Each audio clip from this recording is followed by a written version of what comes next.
అశ్వని మీరు స్పందించు. ఈ హక్కు ఉంది, మాట్లాడు. అది టీచర్ పోరాడే కాదు, సామాజిక అంశాలు టీచర్.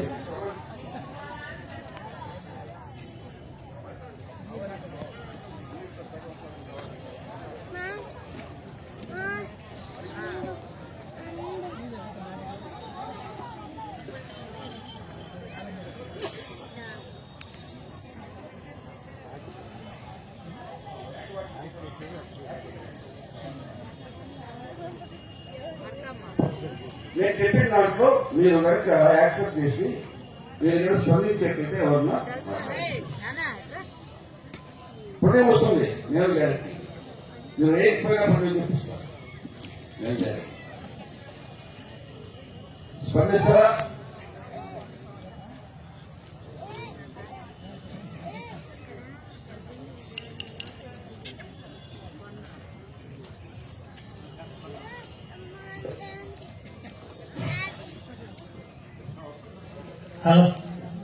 సభకి నమస్కారం. సభ ఇంత రసవత్తరంగా ఈ కోలాట ప్రదర్శన తిలకిస్తున్నటువంటి మహానుభావులు అందరికీ, తల్లులకి, తండ్రులకి, బాబాయిలకి, మావయ్యలకి ఈ విజ్ఞప్తి ఎవరిది కాదు, మనందరిది. మనం సమాజంలో బతుకుతున్నాం.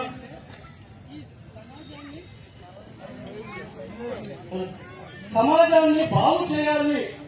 ఈ యొక్క ఒంగోలుని యాచక రహిత ఒంగోలుగా తయారు చేయాలి అనేటువంటి ఒక అంశాన్ని తీసుకొని మన హరిబాబు హరిబాబు గారు ఈ యొక్క ఎన్టీఆర్ కళా పరిషత్ తరఫున ఈ యొక్క తీర్మానాన్ని మీరందరూ ఏకగ్రీవంగా కనుక ఆమోదిస్తే దయచేసి చేతులు పైకెత్తి సార్ రేపటి నుండి మేము ప్రతిజ్ఞ చేస్తున్నాము, మేము యాచక వృత్తిని మనం మానుపిస్తాము. మా దగ్గరకు వచ్చినటువంటి ఎవరైనా అడిగితే మాత్రం వాళ్ళకి దారి చూపిస్తాము, అన్నం పెడతాము, మీకు మిమ్మల్ని బాగు చేస్తాము అనేటువంటి దృక్పథాన్ని వాళ్ళకి కల్పించి వాళ్ళలో ఉత్సాహాన్ని తీసుకొస్తారని చెప్పేసి ఆశిస్తూ ఉన్నటువంటి తండ్రులకి, తల్లులకి మరొకసారి విజ్ఞప్తి చేస్తున్నారు. మీరందరూ ఈ యొక్క ప్రదర్శనని తిలకిస్తున్నారు కానీ కాముగా కూర్చుంటున్నారండి. మీ యొక్క సంతోషాలే వాళ్ళ యొక్క సంతోషం. కనీసం వాళ్ళు ప్రోగ్రాం చేసినప్పుడు మీరు కర్తాల బంధుతో వాళ్ళని అభినందిస్తే వాళ్ళు మీకు రుణపడి ఉంటారు. వాళ్ళ ప్రతిభని మనం గుర్తించడానికి ఇక్కడ కూర్చున్నాం, ఇక్కడ ప్రోత్సహిస్తున్నాం. వాళ్ళు కళాకారులు. ఆ కళాకారుని కళలని ఈ ఒంగోలు ఎప్పుడు ప్రోత్సహిస్తూనే ఉంటుంది. కళాకారులతోనే ఒంగోలు పుట్టింది. ఇక్కడ మనకి మహానుభావులు చాలా మంది జన్మించారు. కళాకారులు ఈ రావినూతలలో మన అష్టదిగ్గజము గిరిబాబు గారు సన్మానింపబడినటువంటి గిరిబాబు గారు ఉన్నారు. ఇక్కడ నుండే జానపద గీతాలు పాడినటువంటి వందేమాతరం శ్రీనివాస్ గారు కూడా ఇక్కడ నుండే వెళ్ళారు. కాబట్టి చాలా మంది నటీనటులు మన ఒంగోలులో ఉన్నారు. ఈ కళాకారుల్ని ప్రోత్సహిద్దాం. ఈ యొక్క తీర్మానాన్ని మీరందరూ మరొకసారి ఏకగ్రీవంగా తీర్మానిస్తారని చెప్పి యాచక రహిత ఒంగోలుని తీసుకురండి సార్.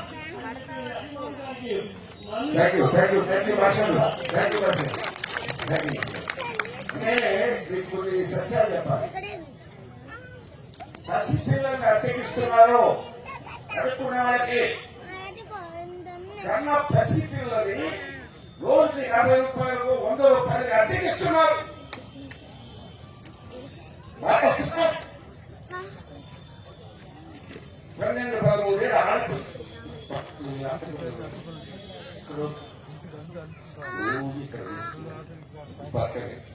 ఈ పక్కనే స్కూల్ ఆనుకొని ఉన్నారు. స్కూల్ పోరు కాస్ట్లో చేస్తాడు అంటున్నారు.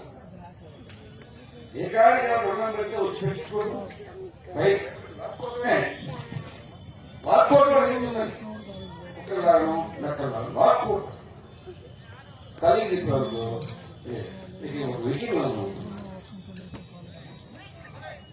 ఒంగోలు నడిపట్టులో పీవీఆర్ స్కూల్ పక్కనే స్కూల్ పోకుండా ఇంకా అనామదులుగా ఆ విధంగా ఉంటుంటే ఇది ఎక్కడ చేసి 75 సంవత్సరాలు వచ్చిన స్వాతంత్రం ఎట్టిపోయినట్టు ఏంటో నాకు అర్థం కాదు. మీ ముందు పెట్టారు. దయచేసి ఈ కళ్ళ కనపడే అన్ని నమ్మకం. యాత్రిక రహిత ఒంగోలు అవసరం. దయచేసి మనంతా ఉద్యమంలాగా తీసుకున్నాం. ఇది ఎవరైనా స్పందిస్తారా? ఒక మాటలో చెప్పారు మీటింగ్. ఈ కళాకారులందరికీ హృదయపూర్వక నమస్కారాలు. మన ఏరు రాజబాబు గారు మన ఆరోగ్యాన్ని చాలా బాగు చేస్తున్నాడు. వాడి కళ ప్రదర్శించడం ఆరోగ్యమే, మనం ఆ కళను చూడటం ఆరోగ్యమే. ఈ బీపీలు షుగరు ఈ కళ వల్ల కొద్దో గొప్ప మన ఏరు రాజబాబు గారు ఆరోగ్యంగా ఉండమని చెబుతాడు. ఈ ఆర్థిక రహిత ఒంగోలు కావాలి. ముందు ఆడవాళ్ళని స్పందించాలి. ఎందుకంటే ఆడవాళ్ళు ఎందుకు స్పందించాలంటే ఏమంటున్నారంటే ఏమైనా కైదేసి ఏమైనా అంటారు. బిస్కెట్ ప్యాకెట్ పెట్టుకోండి, మీరు వెళ్ళేటప్పుడు బిస్కెట్ చేయండి, తీసుకుంటే లేకపోతే లేదు. మీరు బాగా స్వర్గానికి వెళ్ళాలనుకుంటే వృద్ధాశ్రమాలకు వెళ్ళండి, వాళ్ళకి భోజనాలు పెట్టండి, వాళ్ళకి స్నానాలు చేయించండి, వాళ్ళ కార్యక్రమాలు చూడండి. నేను 6 నెలల క్రితం ఒక అతని యాచకుడు ఇస్తే అబ్బాయి నేను డబ్బు లేని భోజనం పెడతాను. సరే పెట్టండి. వేడి అన్నం పెట్టి పప్పేసి కూరేస్తే కావాలండి నా ఇంట్లో నా భార్య కూడా ఉంది, ఇంటికి తీసుకెళ్తాన్నాడు. ఇంకొంచెం ఎక్కువ పెట్టి పంపించేశాం. మా ఆవిడ కూడా ఏకపోతే ప్రాణప్పుడు వాడు ఇప్పుడు వచ్చేటప్పుడు నిందుసా ఎక్కువ ఆడవాళ్ళు మీరు వేసి తప్పు చేయకండి. మీరు వేసేటప్పుడు మొత్తం సహాయపడతారు. ఆడవాళ్ళు మగవాళ్ళు కలిసి కూడా తాగుతారు, పిల్లలతో సహా తాగుతారు. ఆ రబ్బట్ ఆగిపోతుంది.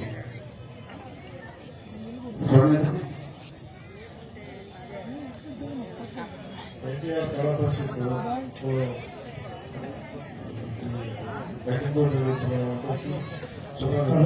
ఇప్పుడు ఈ హైదరాబాద్ చెప్పినట్టు ఈ ఆర్థిక వృత్తి అనేది సమాజానికి చాలా డేంజర్గా ఉంది.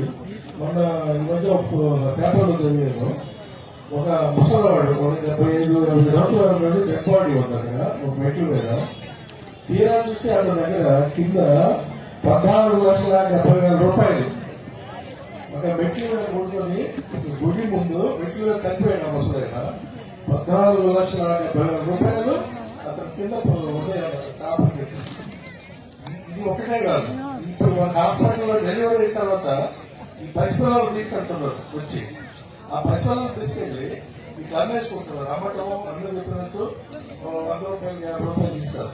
ఒక ఆమె పెట్టి హైదరాబాద్ కూడా ఇంట్లో ఒకసారి పిలిచి అడిగితే వాళ్ళకి అవి ఏడ్చినప్పుడు ఏం చేస్తారంటే నల్లమందు ఇస్తారు. నల్లమందు నోట్లో వేస్తారు. ఏదైనా ఎక్కడ కాలు దగ్గర వచ్చి ఆడవాళ్ళు చూసినప్పుడు తొడపాసం పెట్టారు.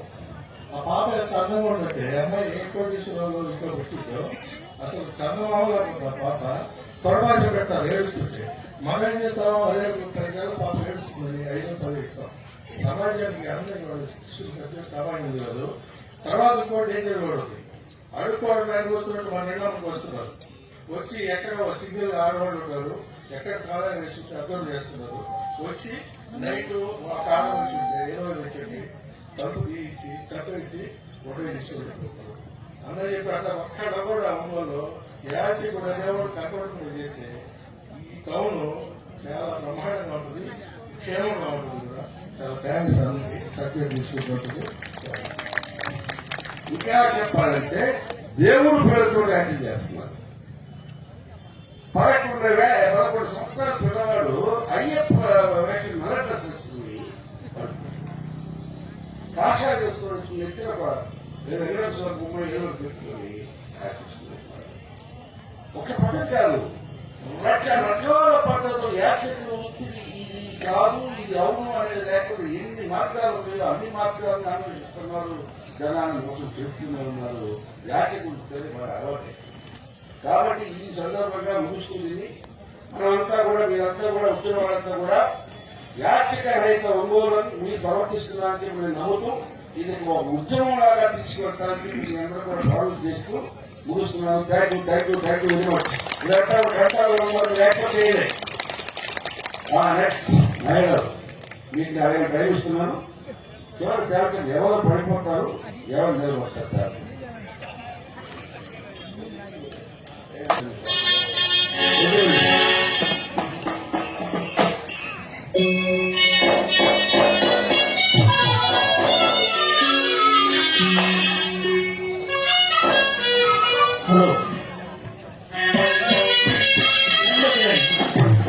లైన్లోకి వెళ్ళండి. కంటిన్యూషన్ అలా కాదు ఇలా.